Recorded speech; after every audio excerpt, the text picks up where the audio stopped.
All right. We're live, Josh. What's Awesome. going on, everyone?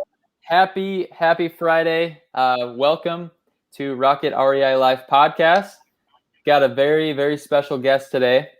I'm pumped about because he has a pretty crazy, awesome story, and I think there's just going to be a ton of value dropped today. This is a live podcast, so please let us know where you're tuning in from. Drop it in the comments where you're tuning in from, and we're going to have a Q&A towards the end of this. And so stick around. There's going to be lots of good questions, I'm sure. So anyway, Josh, welcome to the podcast, man. Yeah, thanks for having me, man. It's always nice catching up with you and seeing what you're up to. Absolutely. So it's been a bit since we've talked, but sounds like you've got some pretty cool things going on, just a little bit of everything and stuff. And so for people who don't know who Josh Nix is, tell everyone who you are and kind of how you got started in real estate. Yeah, so I'll give the quick version of it. Basically, 11 years ago, I bought my first rental on accident. So I'm an accidental real estate investor, really, which is a little unique to most stories. The plan was me and my father were going to go 50-50 on a deal where I would do all the work and he would fund the whole deal. And he decided he wasn't interested, and he just lent me the money instead. So I got the rental. I had to do all the work still, but I paid him just like a bank, so 6% interest, and that's kind of where it started. And then I pretty much for the next 6 years, I did one rental a year for 6 years, so very slow, until I got cut off at the bank, where basically my debt to income was just a little out of whack because I was self-employed at the time. So on paper, I didn't make very much money, but I had a lot of debt at that point with real estate rentals and stuff. So I partnered up with a friend of mine in the same industry, same age, and we kind of teamed up. And with our borrowing power combined, we were able to start buying more rentals and flipping houses. And so that's kind of what I've been doing for the last 5 years, was flipping and wholesaling pretty much mainly. And then just recently I transitioned into more short-term rentals and private money lending. That's the quick version. Okay. So accidentally got into real estate. You bought a rental a year for however long. So it was a slow and steady race. And then you realize, okay, I need to take this more seriously. Then you joined forces with your business partner at that time. You guys started flipping, doing some other things. And now you have multiple streams of income. So we're gonna get into that and talk a little bit about all of those channels, I feel like. But no, man, that's awesome. So I just remember when I first got started, somebody had called me off my bandit sign, and it was you, and you were kind of just like, asking me some questions. Hey, what kind of marketing you doing, this and that. And you were like one of the first people that I met when I first got started. And so I found that you were just really good at connecting with others, networking and stuff like that. So recently, when you told me something about your marketing spend, and I couldn't quite wrap my head around it. I'm like, wait a second, you're getting deals in today's market, but you're not spending any money on marketing? Like, let's talk about that, man, because I don't think most people realize that that's even possible. I mean, I have a hard time thinking that I could get consistent deals with just networking, but how do you do it? Yeah, so I think like in any business and life in general, just relationships are key. And I've just been very diligent and intentional about just building relationships. And as I've like looked back on my real estate journey over the last 11 years, there's countless stories where relationships have played major roles in my, journey along the way. And they might not have realized that, it might not have come to fruition for like 6, 7, 8 years, but it's something that I planted and kept nurturing over time. And very important. I think people don't have credit to the power of building relationships, building your network. I think a lot of new people want to know very tactical things as far as like what to say on direct mail, what provider to use to skip trace, and all that stuff. And don't get me wrong, but don't underestimate the power of just connecting with others. So Yeah, no, it's obviously it's working well for you, and it's powerful, and I think we did a wholesale deal together when I first got started because of that connection. oh yeah, Just from for sure. just from that connection, I'm like, hey, what do you think about this? And I think that's good for people who are just getting started to realize like it's okay to reach out to more experienced investors. In fact, I would encourage it because many times, from your experience and my experience, it's a mutually beneficial thing. You can show somebody their first deal how to get it done, and then also it allows them to make money on something they may not have otherwise. Oh yeah, for sure. But so so you got a lot going on right now. You're doing a handful of things, all the way from buying apartments, lending money, Airbnbs. So I just want to talk about one that I think is really interesting to me. I mean, all of these are exciting, but let's talk about the tiny project you have going on. How's that coming along? I haven't talked to you about it for a while. Yeah, yeah. So I'm building a tiny container house. It's 500 square feet, 1 bedroom, 1 bathroom. That's been a slow process for me, but it's a special project for me actually. It's not a project that I'm building to like. It's not a good financial beneficial project. I'm not going to make a ton of money on it, but it's a dream that I've always had, and my wife would never go for living in one. And the only exit strategy that I really have on it is for Airbnb. So I found I found Airbnb and I was like, oh, this is great. Now I can like live my dream and build a container house. Oh yeah, it's going well. I should have drywall happening this week. Hopefully it'll be done in a few months, but it's been an ongoing process it's going on 2 years now. So I know. I remember when you got started with that thing, and I'm like, wow, this is so fun to follow along with. It's crazy. I mean, you hands down have the most unique Airbnb. I don't care what anyone else says. Like in thanks. Lincoln. I mean, yeah, that was my point. I wanted something unique, that people would really have a good experience in, something different. So I Right. think I will achieve that for sure. Yeah, yeah, absolutely. So how about the other Airbnbs that you have? Have those given you any challenges during this last year where things have kind of been different? Um, no, so I'll just tell you a little bit about our Airbnbs. We have 3 Airbnbs right now that are currently operational, and then we're working on 2 more that are being built and rehab. So by the end of the year, we'll have 5 total. But to answer your question, when March came, March and April were really slow. We had bookings cancel like every day for like weeks, and we are like, oh my gosh, what is happening? Which the nature of Airbnb is it's just kind of up and down. It's not predictable whatsoever, because one month you might do good and the next month you might not. So it fluctuates month to month, day by day, really. I've kind of gotten used to that now because I just kind of know that's just the nature of the business, so it doesn't bother me. But I told my wife, back in January or December of 2019, I was like, this is the goal, babe. This is what our Airbnbs are gonna do. And we actually hit that goal like December 15th, profit wise. And so we didn't really see much of a hiccup with anything with coronavirus or anything like that. So very blessed for that. Nice, nice. No, that's great because I know a lot of people have taken hits and sold off some Airbnbs. Mhm. So if I remember right, you kind of sold some of your rental properties that were older, maybe not performing as well. And it sounds like you focus on what is performing. So you've taken maybe the not so great investments of the old properties, put some money and stuff into the Airbnb and then some other projects. Is that accurate?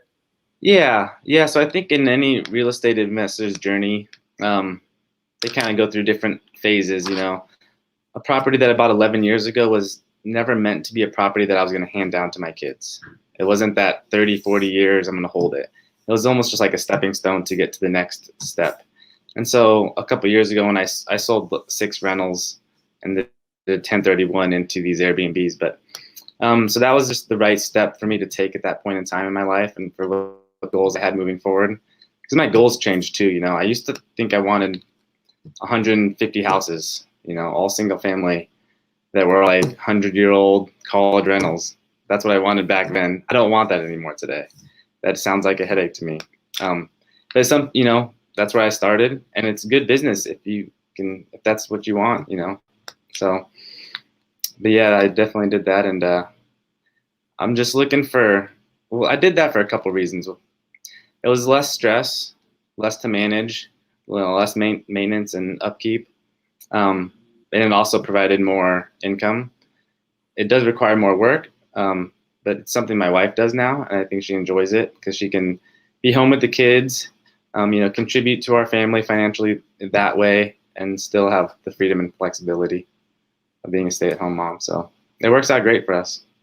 Yeah, that's amazing. So I think a lot of people get into real estate, obviously, is just for financial freedom. And so if buying 150 old rentals probably wouldn't have bought you maybe financial freedom, but maybe not the time freedom that people talk about.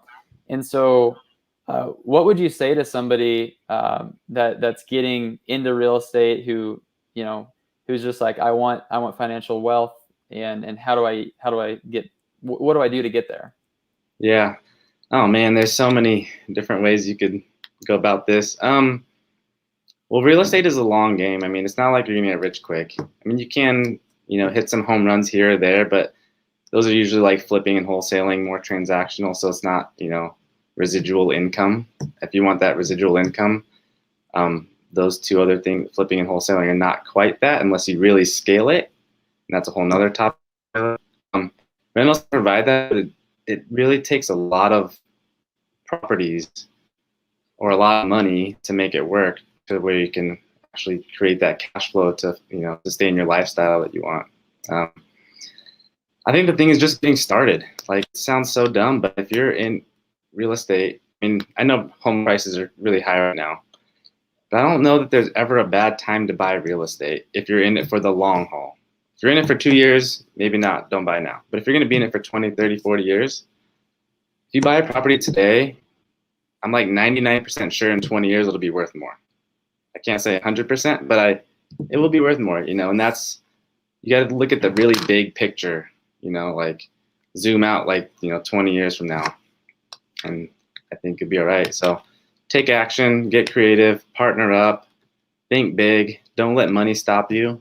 I mean, a lot of people get caught up with, oh, I don't have the 30 grand for a down payment. Well, partner with someone that does. So, I mean, I have a lot of different ideas I can go there, but those are some of them. Well, you mentioned it, partnering, and that's such a great thing to do because partnering is a way to get you in a deal, like we mentioned before. Yeah. But talk about your partnership. I know you have an apartment building, so I believe you still do, right? Don't you have a 24 unit? Yeah. Can you talk Yeah, about 20 that, years. like how you were? Yeah. So again, this ties back into building relationships. I've built a relationship with a guy who had 28 units under contract, and he reached out to me. I don't think he reached out to anyone else really. I was the first person he reached out to and said, hey, I got this deal under contract. I don't, my funds are somewhere else for the time being, and I was just wondering if you wanted to hop in on it. And it's something I always wanted to do, is get in on apartments, because it's, it's kind of the next step. Once you go from single family, it's kind of, you get a little bigger assets. So I got an opportunity to jump in on a 28 unit apartment deal. I mean, it's been great. I couldn't tell you a single tenant's name because it's professionally property managed. I don't know. I don't get calls. I don't know anything about it really. It's so out of sight, out of mind at this point. But one cool thing is it's appreciated in value over the 2 or 3 years we've owned it, where we've basically gotten back all of our down payment. So essentially, we have no money in the deal, and so that's pretty cool that that leverage you can get out of that. And I'm a small owner. 20%, so nothing crazy, but yeah, pretty cool. Yeah, you got yourself into a bigger apartment deal. That's amazing. So like you said, it's kind of the progression. You kind of graduate and you figure out how much your time is worth, and maybe managing single family. And you just mentioned you don't really even know what's going on with the tenants. That's No a idea. beautiful thing. As long as the property is performing, Yeah. gotta love that. Yeah. And so So we touched on a couple of the things that you're doing. I think there's another really unique thing that I've heard you talk about, that doesn't get a whole lot of glamour because it's not that exciting, but I think it's cool. Tax liens. So it's that time of year, right? Yeah, it's People are going coming to up. tax sale auction. What's your experience with that? And tell people a little bit about how that all works if the audience doesn't know what I'm referring to. Yeah. So tax liens are, everyone has property taxes if you own a piece of real estate. And then what happens if you don't pay, all these liens get sold off to individuals or companies once a year. So if you haven't paid your taxes, they'll get sold off because the county still needs to recoup that money to operate, roads and police departments, stuff. Use those funds, so they need that money. And so what they do is they'll sell the tax lien, and what you get for it is, so you'll pay someone's property taxes and you'll get 14% annual interest return. The good thing is it's 14% pretty much guaranteed. I mean, it's backed by the city and stuff, so it's pretty safe. The downside is it's not liquid. You can't get your funds until the property owner pays you back or pays the taxes, and the county will pay you back. Yeah, so I've been doing it for like 8 years, like off and on. And it's been interesting. So like 8 years ago, it was a lot better to do. It wasn't as competitive. There maybe was like 1,200 parcels for sale and maybe like 200 buyers. Now it's like 400 parcels and 800 buyers. So you might not even be able to get the opportunity to purchase one, because it's a round robin format. So you sit in a numbered chair and they literally go down the list like, seat 1, do you want this one? Yes or no? And then if they do, then they get it. And then seat 2, do you want parcel number 2? And it just goes like that for a couple hours down the whole list. And so if you're in the back of the room, you might not super exciting, right? Oh yeah. Yeah, so there's just a lot of companies will hire a bunch of people to fill seats. So like a company might bring in 50 temporary workers. They'll pay them like, I don't know, 20, 30, 40, $50 to come sit for a day, buy these liens for them. And it works at scale like that, I think. I think it could work. But yeah, so it's pretty interesting. Yeah, a lot of people don't know about it or how it works, but yeah. Is there a possibility you could pay somebody's taxes for 3 years and actually get their property if they don't ever pay? Is that a possibility? Yeah, so that's the rule. So and actually you don't have to do it for 3 years. You have just had to have held a certificate from 3 years ago. So like a 3-year-old, you don't have to buy them 3 in a row. I misunderstood that early on. Okay. But yeah, there's a possibility. We have started foreclosure before on a property, but quickly, I mean, a lot of people can sell their houses for like literally pennies on the dollar. Like a $200,000 house for $6,000 of tax. Like no one's gonna do that, and the bank would probably step in at that point and be like, "We'll cover it." So yeah. But I have heard of it happening before. It's very rare, from my understanding. Yeah, I've heard of it happening as well, and on some very massive property, land, and stuff like that. But rare is definitely the right the right term for that. For sure. But no, I think it's just cool. It's a unique strategy to keep your money put to work, which is really what it's all about. Yeah. So that's a steady way of earning some interest. And then what about lending? How'd you get into that business? I think like I said earlier, like real estate is like this thing that once you kind of start going down the road, new doors start appearing, and then you just kind of like open this door and open that door, like at least that's how I do it. I'm kind of get shiny object syndrome. I like to try everything and see what sticks and what doesn't. So I'm kind of all over the place. But I think that's what you have to do to kind of figure out what works for you, and if that's something you want to pursue or not. So yeah, there's another guy in town that lends money, and I was just talking to him about it, and it was kind of like, oh, that's a good idea. Why don't I do that? Because at this point in time, we had enough monies to buy enough flips and rentals that So we have money just sitting, and I really don't like when money just sits. I like when the money's out there working for me, because that's how you can create income, obviously. So yeah, so I just started slowly and just gave one person a loan and another person, and I still don't I don't advertise for it. It's just all word of mouth, and a lot of people that I relationships with and got to know them and want to help them out. Yeah, no, it's a beautiful business model because I think it also allows you to get involved with deals that maybe you wouldn't have been a part of before. Even if you're not flipping it, you get to see Oh the yeah. project with Oh somebody yeah. else's project go start to finish. Yeah. I mean, honestly, the biggest thing is it's really rewarding for me. It's really cool to see to help somebody purchase their first flip and then have them sell it and make, 15, 20, 40 grand or whatever they make. Like that is life changing to them when they do one flip, their very first one. And so I think it's cool that I'm part of that story for them. And I've helped people get rental properties using the Burr method, where they'll use my cash to buy it, and then in 6 months or less they'll refinance it and pay me off. And now they have a cash flowing asset with no money out of their pocket. And so that's super cool, because that's something that's going to generate income for them and their family every month. So yeah, it's super. Yeah, so I heard you say Burr, and I'm sure most people who know about real estate maybe have heard the term before. And I saw you recently post on Facebook about a property in South Lincoln that I was after myself Yeah.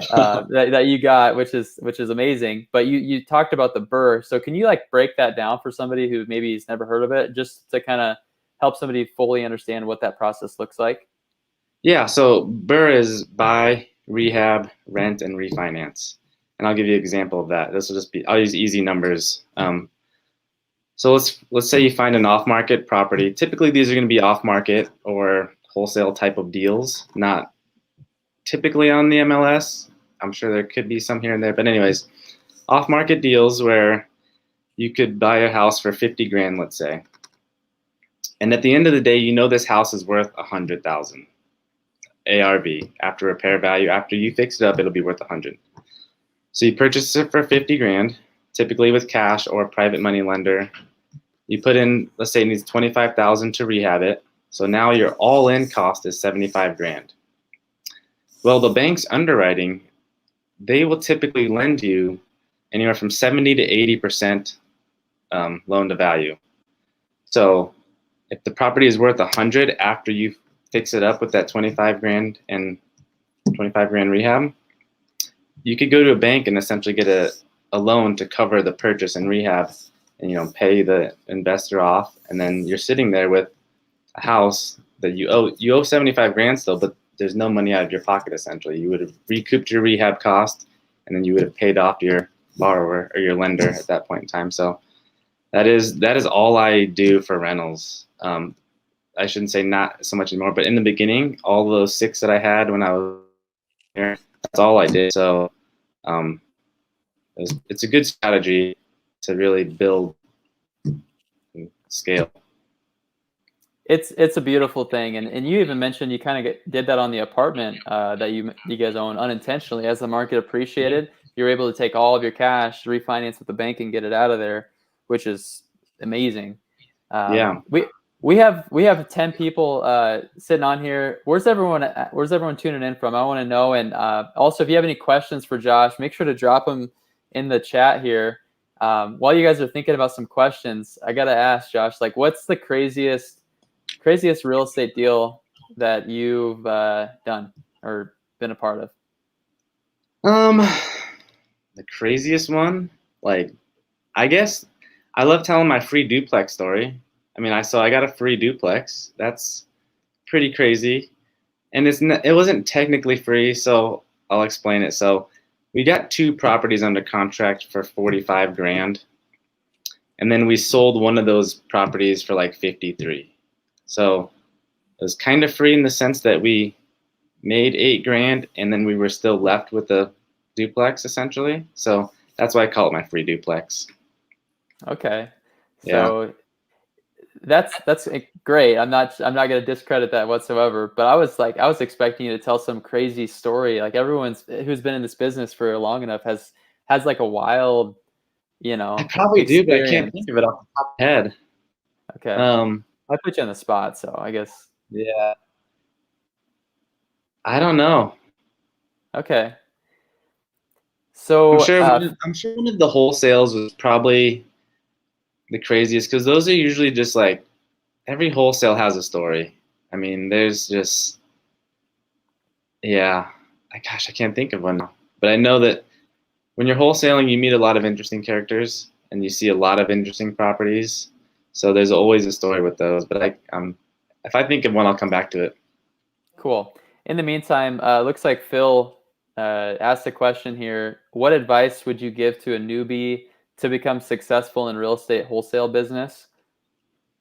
Oh, you should answer that one. You're the wholesale master. He did say Josh or Michael, but Oh, okay. I'll just give my 2 cents with wholesaling. I don't do it as much as Michael does, but I think follow up is key, man. I've don't know how many deals that I've been able to get even after years. There's a deal I did for 8 years. I followed up for 8 years. It didn't make me very much money, but the fact that I did it and I followed up for that long and got it just was a huge sense of accomplishment. But yeah, I think follow up is huge. Like follow up consistently. And don't forget to, because that's the one thing I think that you can do that'll set you apart from a lot of other people, because no one will follow up. No one will take the time, the discipline to just relentlessly follow up. I couldn't agree with you more, man. And that's what I would say too, Phil. So when you say follow up, though, are you just like writing on a pen and paper, or do you have some systems in place to help you automate your business to know, like, okay, I talked to Mary. Here's what we talked about. Here's her cat's name. This, and that. And I'm gonna call her back, and hopefully I can build some connection with her too. Like, what's that look like for somebody who wants to actually turn this into more of a business? Do you have those Yeah, I think systems? if you're gonna do this for a business, I think you need a system. And I think Michael uses Podio. I use Podio. I think Podio is like the industry standard for wholesaling real estate in general. And that has a lot of built-in automations you can do. So it'll just tell you when to follow up, and you can record all your conversations so you know what you talked about last time.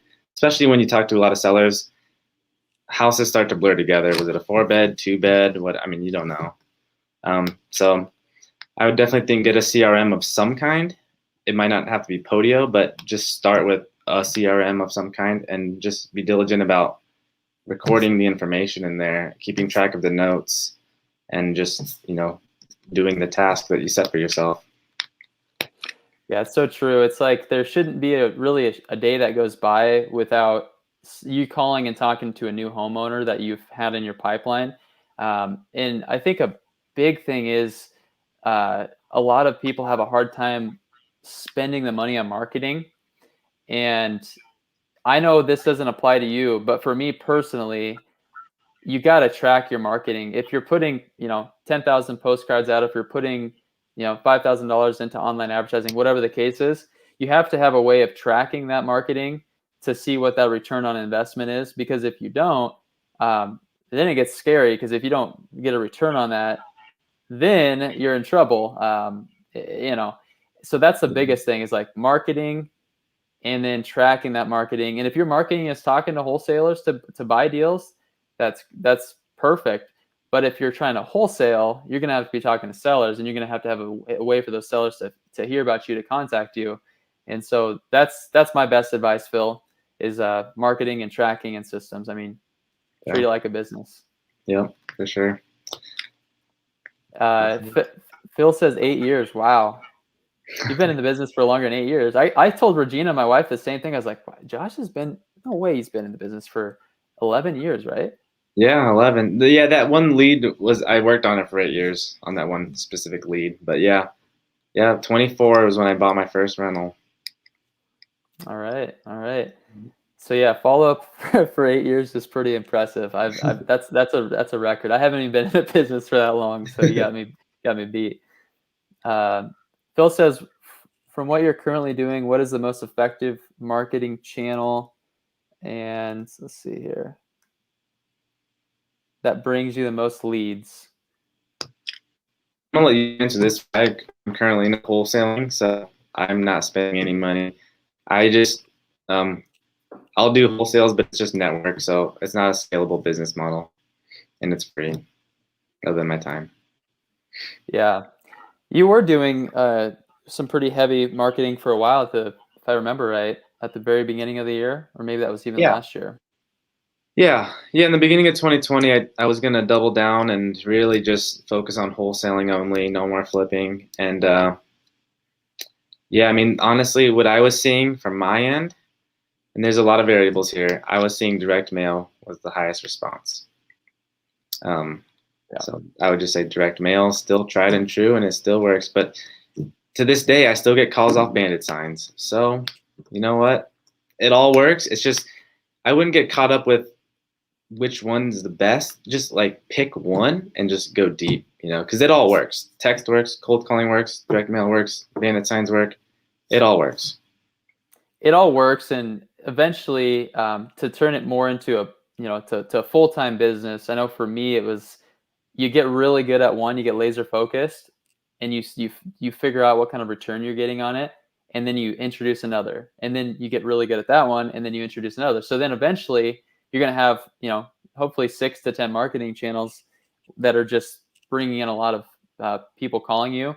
But I agree with you, Josh. I mean, personally for me, direct mail's been, as weird as this sounds, the most consistent.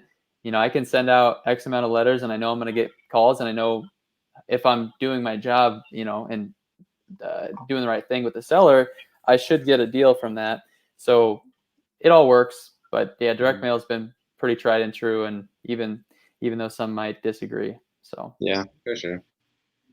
Eric is asking, what is your goal ROI for any given project, and what do you consider worth your time and energy? Well, I don't flip, so there's not really a goal there, and so I guess it'd just be a rental goal. I look at so I have a bunch of different partnerships for my rentals, and they all kind of do different things. For instance, my partner and we have rentals that we only buy if we can burr them, or if we can use none of our own money or very little bit of our money, and we try to put them on 15 to 20-year notes. And those are typically heavy rehabs.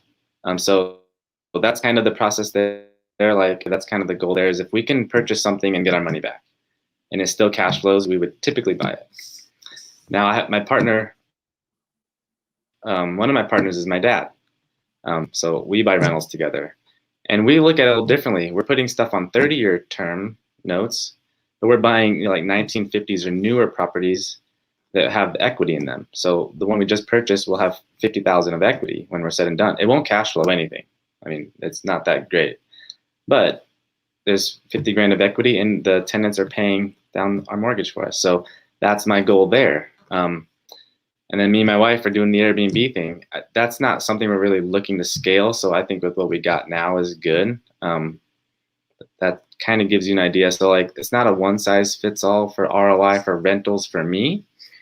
And it'll change for you too as you go down the road. But Michael, do you have anything for flipping? I know you're involved with that a lot more than I am.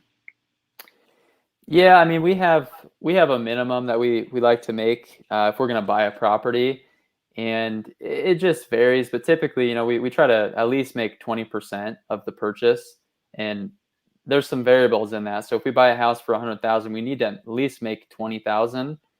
And if it's a huge major project, we want to make probably closer to 30% on that, because your time and energy involved. So rather than it taking maybe 3-4 months in and out, you're going to be spending 5, 6, and in some cases we've had flips out for 10, 11, 12 months.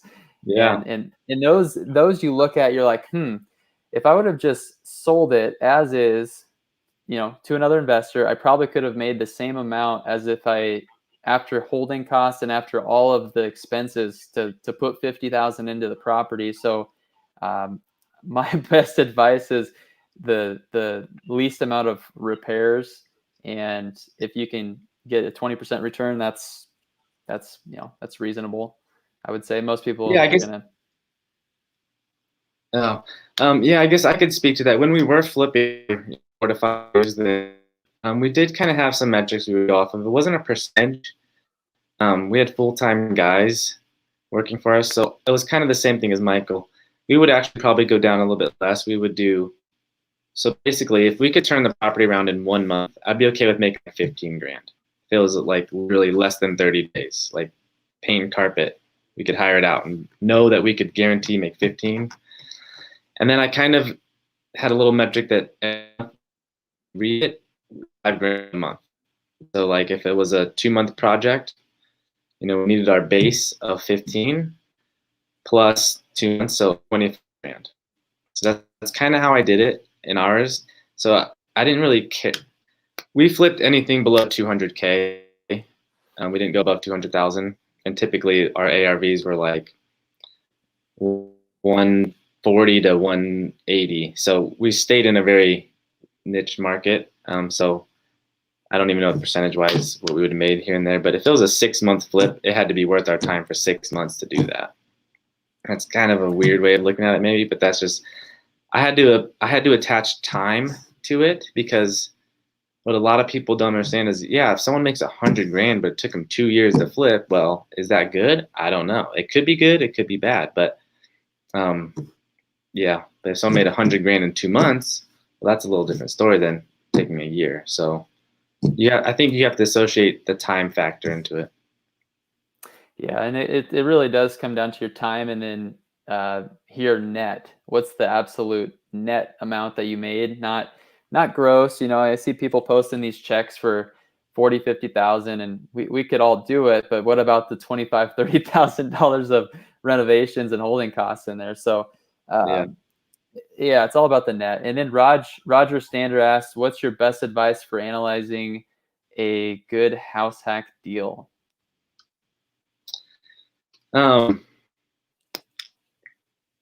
Man, well, first, I guess I would see what you're pre-approved for, like what you can get a loan for, talk to the bank, kind of start with that, and then just kind of go shopping and run some numbers. Like, I've never house hacked, so I don't know how that works, but I'm guessing it would be best in a duplex, triplex, fourplex situation where you could, buy a fourplex for 3.5% down, 30-year fixed rate mortgage, and have 3 tenants paying you. So that's the best advice I could have on that, is find a multifamily, get pre-approved and figure out the numbers. And again, if you're in this for the long haul, like, you might feel like you're overspending on the property in today's prices, but if the numbers work, they're only going to work better in the future. So like, it's a long game. So if like 20 years you plan on keeping it or selling it to 1031 into something else. But yeah, run the numbers and see if you're okay with living for free, or if you want to get paid to live there. That's kind of what it, or you pay a very minimal amount and you're okay with that too. Yeah, that's great advice. I know people who get paid to live in duplexes. It's a beautiful concept, and my first wholesale deal was actually from somebody who had house hacked a fourplex, which I thought was pretty interesting. Yeah. And so you can get a regular loan on a fourplex, Roger. So you might want to take a look into that if you can find them. I know they're tough to find right now, but cash flow, man, that's awesome. Do you pay taxes on your wholesale fees? Is that Yeah, Phil asked the question. Yeah, it's just ordinary income. So if I make 10 grand, I pay the taxes out of the 10 grand, just like any other business income. It's not fun. So it's like people are talking about making 20, 30 grand. That's not net. That's gross. Yep. That is the unfortunate truth of it. Uncle Sam comes to collect. Oh yeah. And yeah, you want to keep track of your income, and maybe have a tax account so you can set some aside so you're not surprised with a big tax bill at the end of the year when it comes down to it. Let's see here. What What else do you have going on, Josh? I know we talked about quite a few things, but I feel like I'm missing something. Do you have anything else exciting going on? Um, Gosh, I mean, I don't know. We have an RV that we rent out. That's Um, right. yeah, so it's not that's not a profitable thing that we're doing, but it's allowing us to have an RV for free, basically. So it's just paying for itself. It's more that time freedom, experience freedom that we have. So we get the luxury of having an RV at our disposal anytime we want. That's kind of cool. I think someone could, if they wanted to, someone could definitely scale that business, and I think it could be very profitable for somebody. Um, I just don't have the energy to do that at this very moment with everything else I got going on. Right. So, you've had a lot of awesome things happen over your 11 years of in the business. Um, but it's unrealistic to say that there hasn't been some challenges. So what what were some challenges that you maybe faced, or some things that you did to overcome some challenges that maybe did come up throughout your investing? Because it's not all rainbow and Oh unicorns. yeah. Gosh, early on, just getting those 6 rentals and why it took me so long. Like, I had 6 rentals, 5 different banks. That means every time I finished a rental to get it refinanced, they let me know. So I had to go to the next bank, the next bank. I probably talked to every bank in town until someone yes. And that, I mean, that's super frustrating because then you have like 5 different banks you got to pay, and it's like hard to track, especially when I was early on and didn't have any books. I just like kept a bunch of pieces of paper. Um, so that was super challenging back then. And then, um, gosh, there's just so many little things, but I think I don't see a lot of challenges that I have or people that I see as challenges anymore. They're just kind of like part of it. Like, I think I'm used to it. I'm used to all the hurdles that it just kind of doesn't even phase me anymore. So they don't stand out as like big, crazy problems anymore. It's just like, because there's just so many of them that you're just used to it. Like, oh, gotta figure this out. Oh, there you go, another day. Because a lot of what we do is just problem solving all day, every day. So there's literally problems every day. Yeah, if you're not seeing some challenges, I think it's unrealistic. It's just going to happen. Like you said, that is literally why we get paid in real estate, for at least the investing, is we're solving problems. The bigger the problem, typically hopefully the bigger the payday Yeah. for you. Eric asked about looks like, do you have a site to rent out your RV, like a website? I'm guessing. Yeah, so there's a platform very similar to Airbnb that we list our RV on. It's called Outdoorsy. There's a few other ones. Okay. So yeah. All right. Awesome. So aside from networking, was there anything that you would attribute to your success that you've done that has allowed you to kind of push past some of the hurdles that some people are going to face? Because with marketing, it's really, I mean, for me at least, it can be inconsistent and it can be a struggle. It's like, how can I break through? Was there any one thing that helped you kind of just have consistent success?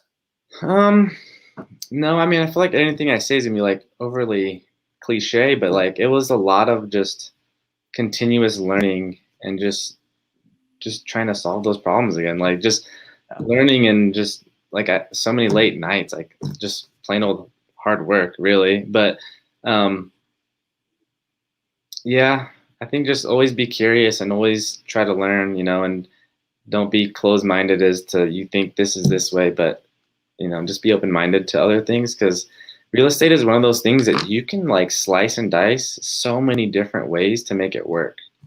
It's crazy. I don't even know like a fraction of the things you can really do with all these subject twos and owner finance deals. Like I've not done a lot of that. So there's a just don't limit your thinking about that. Yeah, and you said there's a lot of different things you can do, and this live is about multiple streams of income. So I can't let you out of here without talking Yeah. about one of the streams of income I know you're working on right now. So how's this trading thing going? Because I know you're doing some trading. It's not real estate related, but let's talk about that. Yeah, so I've been trading stock options. My uncle and my dad have been doing it, and so I'm in this group chat with them, and they would just send me stuff. I really have no idea what they're talking about, but started paying attention. It's like some big numbers. I'm like, what? You guys are making this? So I've kind of jumped on board. I got in before coronavirus happened. The market tanked, and I was like, oh, this isn't good. So I doubled down, and because I was really passive in doing it before. I kind of let my uncle tell me what to do, and I just didn't even watch it. I was like, set it and forget it. But when I lost a significant amount of money, I was like, okay, I need to like kind of figure this out and learn. So I've been learning for over a year now, going on 2 years, I guess. And yeah, it's been super fascinating. I mean, it's mind blowing how the stock market works and how you can generate an income from it. Yeah, I mean, it's wild. And so my big thing right now is, like Michael said, is like streams of income, and primarily passive streams of income. So my goal is to be able to work from I can't do it from my phone anywhere in the world. I'm probably not going to do it. So that's kind of where I'm headed towards, is just trying to find things that fit that bucket. If it doesn't fit that bucket, I'm not going to do it. So options is that way. You can trade from your phone from 8:30 to 3 Central Standard Time. So it's perfect. I like it. The thing about trading, though, that I'll say is you will learn a lot about yourself. It's a very emotional game. Unlike real estate, I never had like any big losses, like any red days, if you want to call it that. But in trading, you will have red days. You will see your account go down.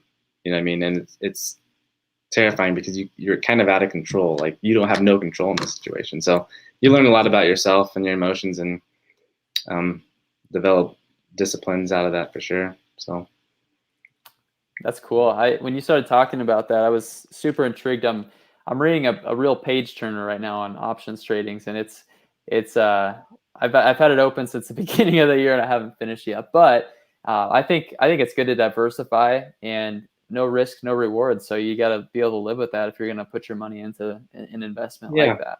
So. Yeah, for sure. And I think and that's kind of like, actually for like the past year, since I have slowed down on the real estate side of things, I've just kind of opened my eyes a little bit more to other ways of generating money. Because for the longest time, I was like diehard, real estate is the only way to generate income. And by all means, it is an amazing way to build your wealth. I mean, I will never get out of real estate. But there are other opportunities out there that can, help create other streams of income for you. So just kind of be open-minded about other things that you come across. For sure. So we've talked about a lot of wealth building avenues today. Would you say you have like one that you like the most out of all of these so far? No, I just like them all. No, I'm really interested in the private money lending right now. I'm focusing on scaling that up right now at the moment. I'm starting to lend in Iowa now, so that's pretty exciting. I have some connections in Iowa there, so that's another relationship thing. So where he will kind of be like the boots on the ground, connecting with me with the lenders and the borrowers and the properties. So that'll be pretty sweet. Yeah, I think the lending is probably my favorite. And I know that's not something everyone can just kind of jump in, but yeah. Yeah, no, I think it's a great investment for sure. Great way to keep your money put to work. It's awesome you're getting into Iowa. We'll have to keep that in mind. We bought a couple houses in Iowa already this year. So There you go. And then I always ask too, because I think self-development is huge to anyone's journey and success. So I'm a reader. Is there a book that you'd recommend, or do you read or have a book you'd like to recommend? Yeah, one that stands out to me is called The Go-Giver. I recently read that one last year, and it